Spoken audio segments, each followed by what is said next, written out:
Right, there's a truss. So a truss is basically a flat triangular panel, or a panel made out of triangles, I guess. The things that link together are called members.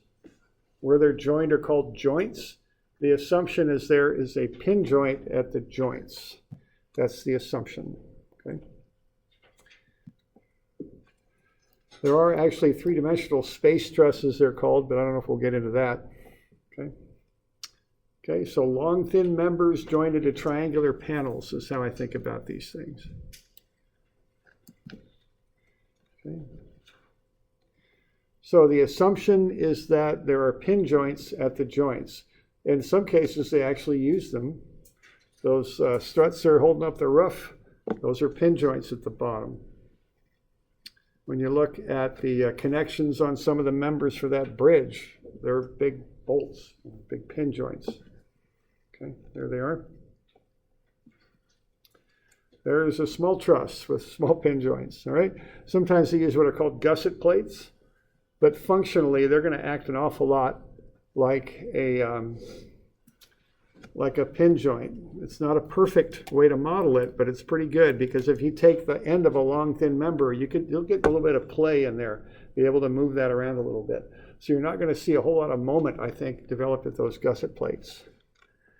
Okay, so we assume that they are pin joints. When we make that assumption, that means all of these long, thin members are what we call two-force members. All they can support is an axial load. Okay, a load from one pin joint to the other. So this is the type of load a two-force member can support. It cannot support on its own a load that is not axial, because that will make it spin. If you want that member to support that vertical load on the top, you need to add a second member to give it support, something like that. Okay, that's the only way to do that. So on its own, a two-force member can only handle an axial load. If the axial load presses the member, that's compression. If it pulls it, that's tension. Okay.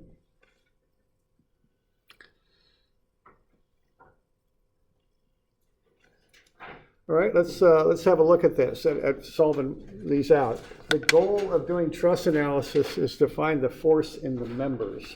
That's the goal.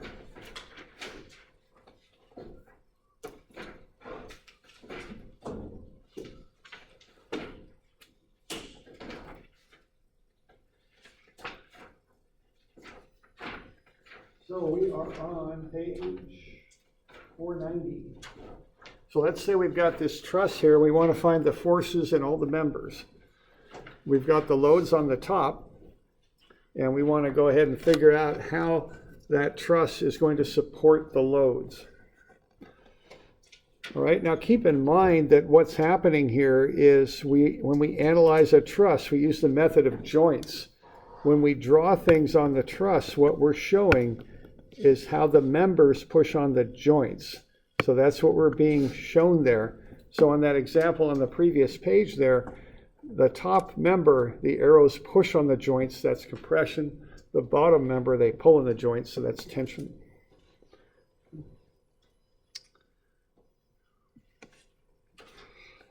So let's kind of work through this. See, what a truss does is it takes these loads and it spreads them out. So my guess is you might see something along those lines, that this thing's going to push back on those downward loads. We'll get corresponding pushes down the member, and this force will essentially kind of get radiated out until it hits the reactions, okay? The supports, I guess I should say. All right. So all those forces are kind of going to travel through that truss until they hit the supports where they'll be supported. That's the idea. So to design the truss, we want to know those forces in the members. So let's look at the process for doing that. First thing I want to do is find the angles at which these things lie, because I'm going to be doing two-dimensional equilibrium problems. So here I got 1.5, a run of 1. That's a 56.3 degree angle. Here I've got a run of 3 and a rise of 1.5 to 2. There we go.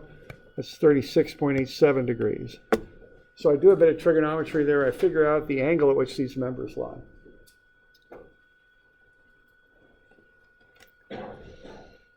Now the next thing I want to do is I want to find the reactions, because if I don't have the reactions, I don't really know enough about the truss to solve it. So what I'm going to do next is treat the truss like it's one object. I'm going to analyze the truss as one object. Something like that. Okay. So it's a fairly straightforward equilibrium problem. I've got A over here, and B, I've got a roller and a pin joint. Roller at B, pin joint at A. I can then just do a moment equation. I've got three forces trying to rotate this thing clockwise about A. 8,000. Y force for the next moment arm of 1. 9,000. Y force for the next moment arm of 1 and 2 makes 3. 7,400. Y force. X moment arm of 1, 2, and 2 makes 5. Those are all coming around clockwise, so they're all negative. What counteracts that is 1, 2, 2, and 1 for 6 meters times the reaction at B, which will go up counterclockwise to counteract that. And I'm sorry, that's not B, is it? It's F. Okay, that's F. So RF, when I work that out, is 12,000 newtons. I can do sum of Fy then and find RAY. It's 12,400, and RAX will be 0 because there's no X applied load. Okay. Questions on any of that?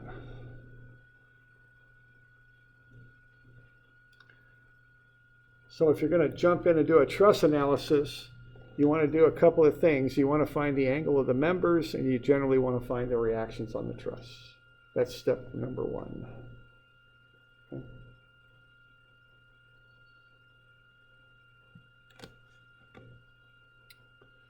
All right.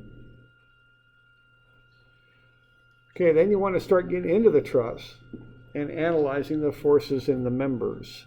That's our goal here, is to find all the forces in the members, because when I find those, I can then design them to handle the load.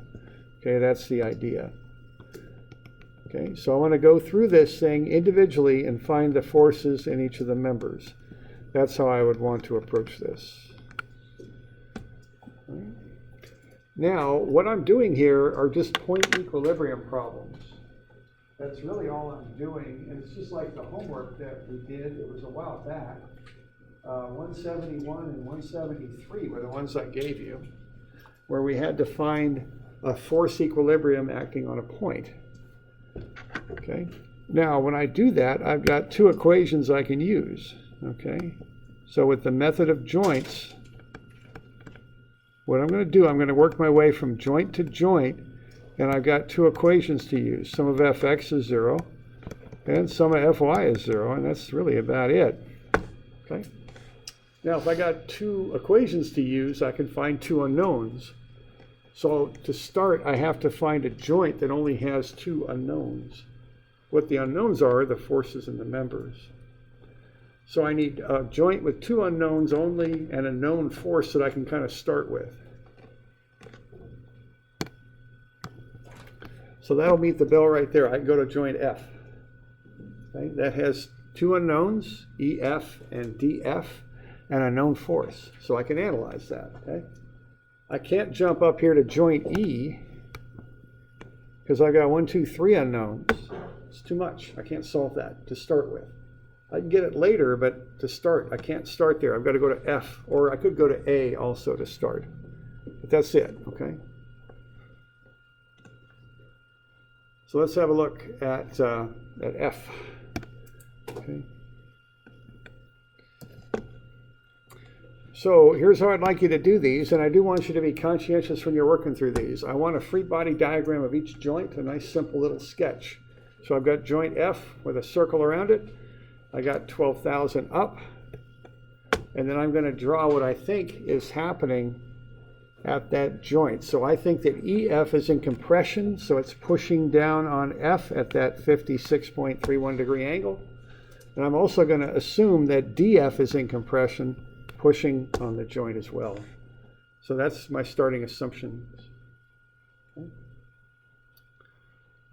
So what I've got there is just a point equilibrium problem. That's it. I look for a direction that has only one unknown, and the y direction will work for that because FEF is the only unknown in the y direction. So sum of FY is 0, 12,000 up, sine 56.31 times FEF, that'll be down, so that gets a negative. So there's my equilibrium for that joint. So if I'm pushing up with 12,000, the only thing that can counteract that and keep that joint in equilibrium is FEF, pushing down at 56.31 degrees. So the sine will be the opposite side from the angle. That'll get me that component pushing down. So 12,000 up minus sine 56.31 times FEF down. Work through and solve for FEF. It comes out to be a positive 14,422. The positive answer means the assumption was right. It is pushing down. Now, if it's pushing down because of its orientation, it's a two-force member, it's also pushing to the right. Okay? If it's pushing, it's compression, because those diagrams show what the members do to the joints. Okay? So that's 14,422 compression. Okay. So we good with that? Found FEF? All right. All right, now I go to sum of FX. Okay, that's 0. I've got FDF to the right. I think it's a positive. I've got FEF to the right also, so that'll be plus the cosine of the angle, 56.31 times 14,422. When I solve for FDF, I get negative 8,000. Now what that means is my assumption was wrong. It doesn't push to the right, it pulls to the left is what it really does. So it's not compression, it's tension. Sign error there, no big deal. Just change it. So instead of 8,000 compression as I assumed, it's tension. It's going to the left. Okay.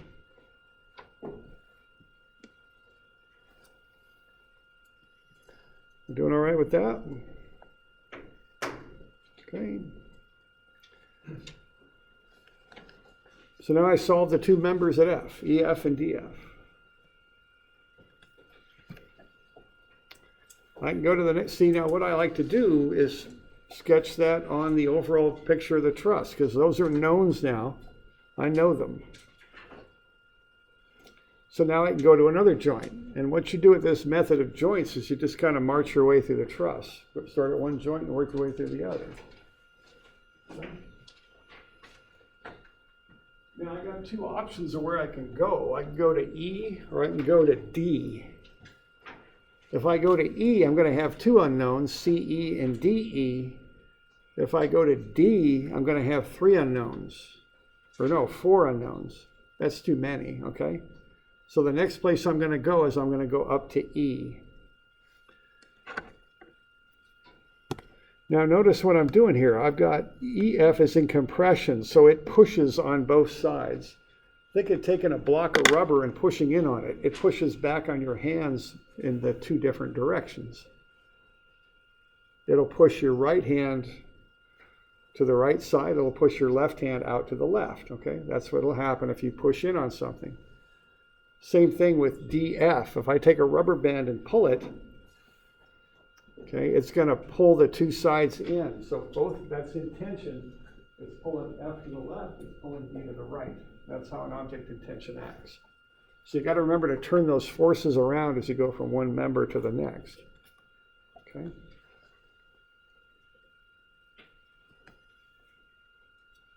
Going all right? Oops. So now I just run the numbers for joint E.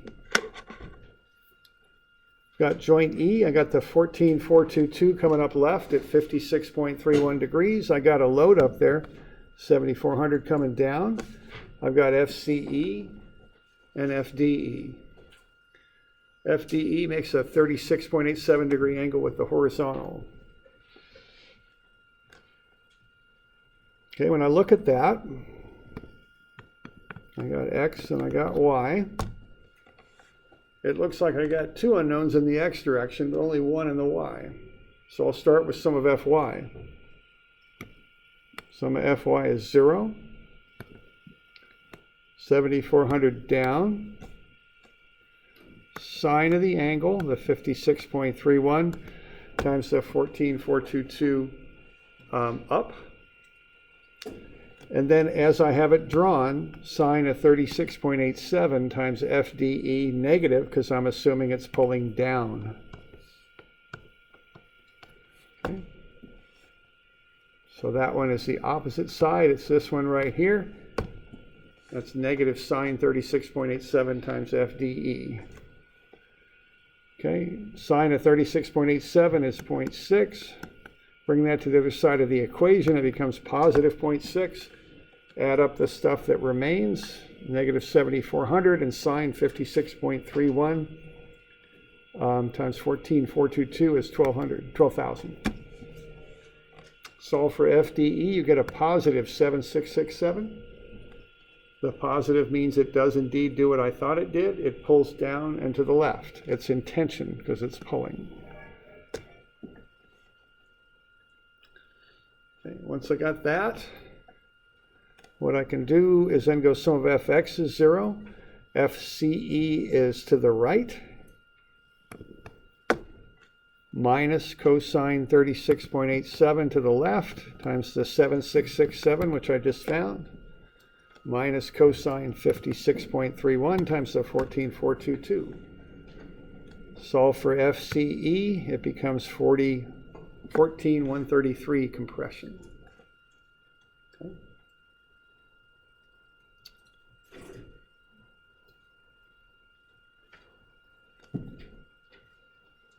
Doing okay with that?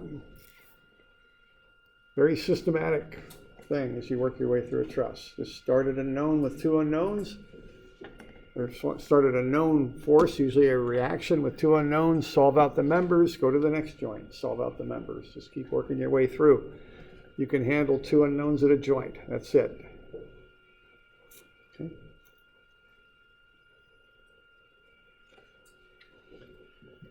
Okay, let's look at one more, if we're good with that.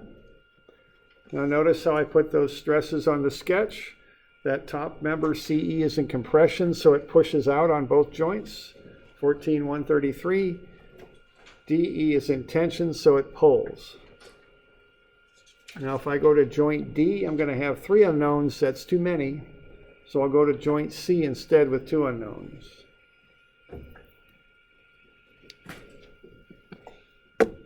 Sum of Fx is pretty easy. Sum of Fx is 0, FBC to the right, negative 14,133 to the left. FBC is 14,133. It's the same thing as BC is the same thing as CE. They're right in a straight line.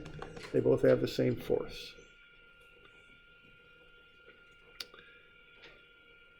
Okay, they're both in compression with 14,133.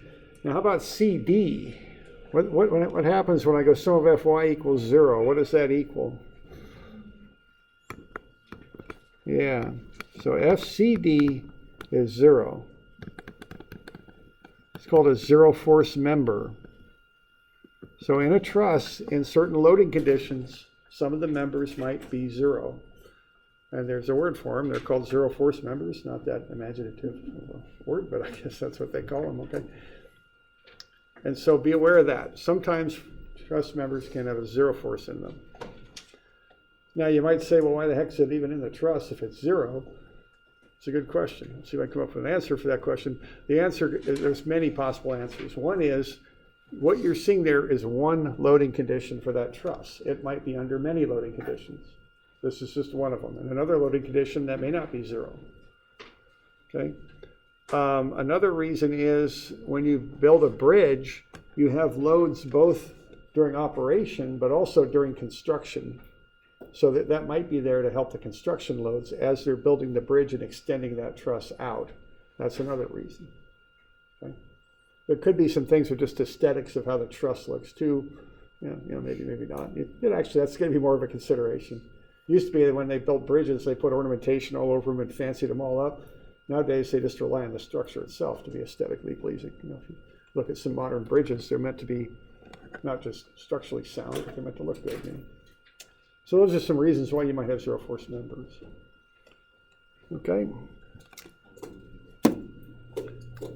Just a bit on trusses there. Okay. Questions on any of that? Good to go. Homework due tomorrow, right? Okay. Good. All right. Call it good.